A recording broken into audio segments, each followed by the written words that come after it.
नमस्कार.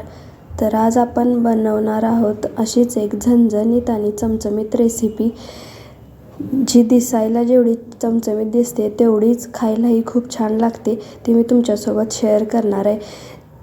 ही रेसिपी मी एकाच दिवशी 2 वेळा बनवली होती. एवढी खायला छान लागते. तर आज आपण बनवतोय लसूणी वांगं. हे वांगं खूप ट्रेंडिंग चालू आहे यूट्यूबवरती वगैरे, म्हणून मी पण हे वांगं घरी बनवलं होतं. तर खायला पण खूप छान लागतं हे वांगं. तुम्ही पण नक्की करून बघा. तर ह्यासाठी मी इथं कवळी वांगी घेतलेली आहेत 5-6, आणि त्याचे देठं वगैरे काढून घ्यायचे. काटे पण त्याचे सगळे व्यवस्थित काढून घ्यायचे.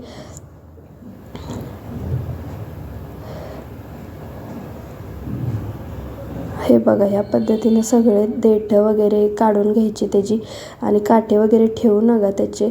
आणि आपल्याला मधोमध असे त्याचे काप करून घ्यायचे.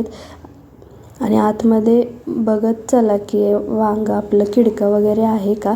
इथं मी कवळीच वांगी घेतलेले आहेत, कारण ते शिजली पण जातात पटकन, त्यामुळे मी इथं कवळीच वांगी घेतलेले आहेत. बघा, मी अशा वांग्याचे भरपूर असे काप करून घेतलेत. बघा, या पद्धतीनं वांगं लवकर पण शिजलं जाईल आपलं, त्यामुळे मी वांग्याचे भरपूर असे काप करून घेतलेत. माझ्याकडे इथं घरात छोटीच वांगी होती, त्यामुळे मी ह्याच वांग्यापासून तुम्हाला रेसिपी बनवून दाखवणार आहे. बघा, मी अशी सगळी वांगी व्यवस्थित चिरून घेणार आहे, सगळी त्याची देठं वगैरे काढून. आता वांगी स्वच्छ धुवून घ्यायची, म्हणजे पाण्यात टाका चिरल्यानंतर, नाहीतर काळी पडतात वांगी. आता एका मिक्सरच्या भांड्यामध्ये मी इथं आमची घरगुती चटणी घेतलेली आहे. लाल मिरच्यांचा वापर केला नाही आहे मी. इथं घरगुती चटणी वापरलेली आहे 2 चमचे. आणि लसूणी वांगं करतो आहे तर भरपूर असा लसूण आपण वापरला आहे. बघा, मी इथं भरपूर असा लसूण घेतला आहे.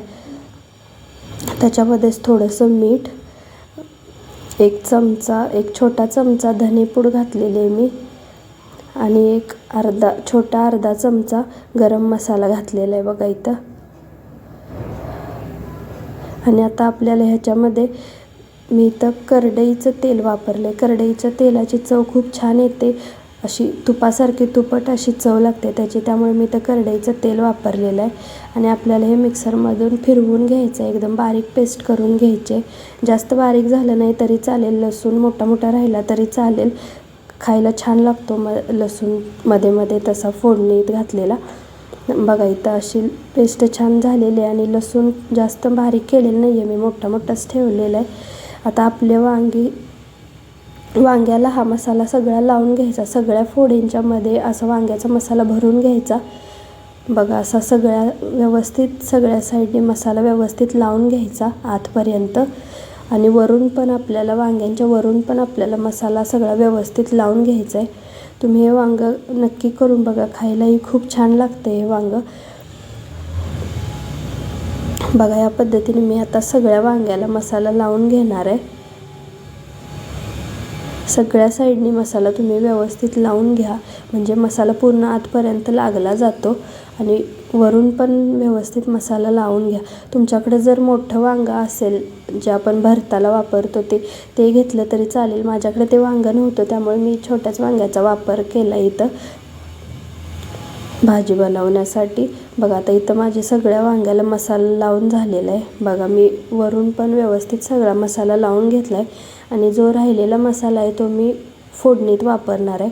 आता इथे एका पॅनमध्ये मी तेल घेतले. फोडणीसाठी पण मी करडईचंच तेल वापरले. हे आमचं घरगुती करडईचं तेल आहे. त्याच्यामध्ये मी थोडंसं बटर घातलं. तर माझ्याकडं बटर होतं, त्यामुळे मी बटर घातले थोडंसं. आणि लसूण घालाच तुम्ही फोडणीला, छान लागतो लसूण फोडणीला घातलेला जास्त. आपण लसूणी वांगं करतो तर लसूण येणारच फोडणीला. आणि आपलं वांगं खमंग होण्यासाठी इथं मी थोडासा हिंग घातलेला आहे. आणि आपला मसाला, जो राहिलेला मसाला होता तो मी इथं फोडणीत घातला आहे, आणि छान भाजून घेणार आहे. बघा, तर इथं मसाला पण छान भाजलेला आहे. आता आपण ह्याच्यामध्ये वांगी एक एक करून सगळी घालून घ्यायची. आणि आपल्याला वांगी हे वाफेवरच शिजवून घ्यायचे आहे, त्याच्यामध्ये पाण्याचा वापर करायचा नाही आहे. वाफेवर शिजवलेली वांगी खायला पण खूप छान लागतात बिना पाण्याची. फक्त वाफेवरच आपल्याला शिजवून घ्यायचे आहेत.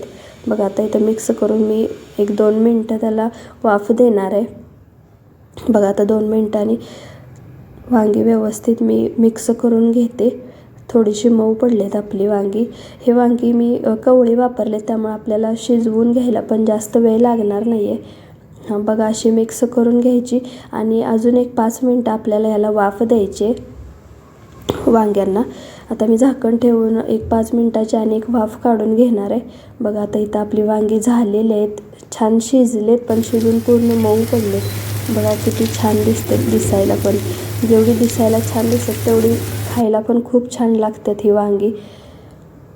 एकदा नक्की ट्राय करून बघा. आणि वरून थोडासा लिंबू पिळा, म्हणजे थोडीशी तिखट आंबट अशी चव लागेल. आणि वरून कोथिंबीर घालायची आणि तयार आहे आपलं लसूणी वांगं.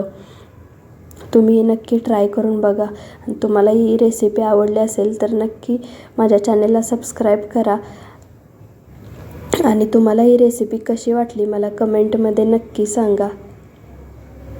बघा किती छान दिसतंय आपलं वांगं. खूप छान लागतं खायला. तुम्ही नक्की करून बघा. आणि चपातीसोबत किंवा भातासोबत वगैरे तुम्ही ही रेसिपी खाऊ शकता.